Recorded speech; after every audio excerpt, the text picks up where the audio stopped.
The Song of Roland, a legendary tale of heroism and betrayal. The history and the author. Once upon a time, in the heart of medieval Europe, a tale of valor, betrayal, and divine justice was passed down through generations. This was the Song of Roland, the oldest surviving epic poem of France. Composed around the 11th century, it tells of the legendary deeds of a knight named Roland, the bravest of Charlemagne's warriors.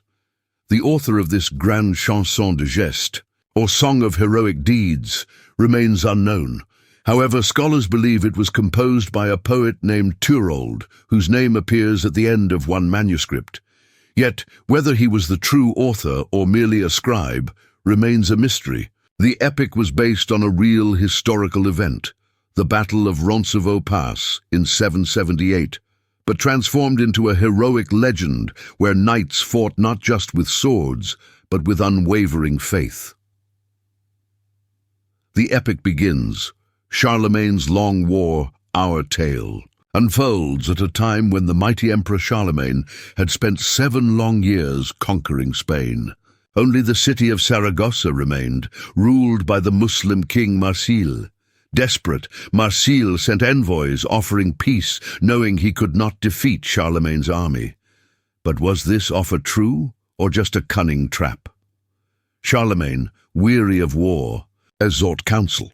His wisest men gathered, and among them was the noble knight Roland, his own nephew.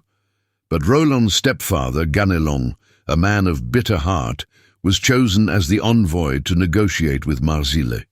Enraged at the honor given to Roland, Ganelon hatched a sinister plan. He would betray Roland to the enemy. The ambush at Roncevaux Pass. As Charlemagne's army returned to France, Roland led the rearguard, ensuring the emperor's safe passage. Unbeknownst to him, Ganelon had conspired with the Saracens. In the narrow valley of Roncevaux, the enemy launched a brutal ambush. Roland, seeing the overwhelming forces, refused to blow his oliphant, his mighty war horn, to call for help. "Never shall it be said that Roland called for aid out of fear," he declared. With his trusted friend Oliver and the wise Archbishop Turpin, Roland fought with the strength of 10 men. Blades clashed, arrows flew, and the battlefield turned red with the blood of knights. Roland, wielding his sword Durandal, struck down enemy after enemy, but the Saracen forces were too many. Only when all hope was lost did Roland finally raise his oliphant to his lips. He blew with all his might, so forcefully that his temples burst. The sound echoed through the mountains, reaching Charlemagne miles away. The emperor turned back, but it was too late. Roland, gravely wounded, staggered to a hilltop, laid his sword beneath him, and faced the heavens. He confessed his sins and stretched his hand toward the sky. As the angels descended, Roland's soul was taken to paradise. Divine justice, the wrath of Charlemagne. When Charlemagne arrived, he wept for his fallen knights.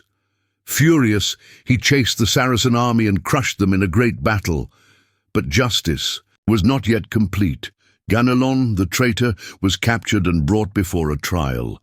His treachery was clear, and he was sentenced to a cruel death, torn apart by 4 horses. Justice was served. As the epic ends, Charlemagne, though victorious, is called once more to battle by the angel Gabriel. Duty never rests for the emperor, for God's will must always be done. The legacy of the Song of Roland. And so the tale of Roland lived on, sung by poets and minstrels across Europe. It became a symbol of chivalry, of the duty of knights to their king, their faith, and their honor. Though Roland fell in battle, his name became immortal, a legend whispered in the halls of history.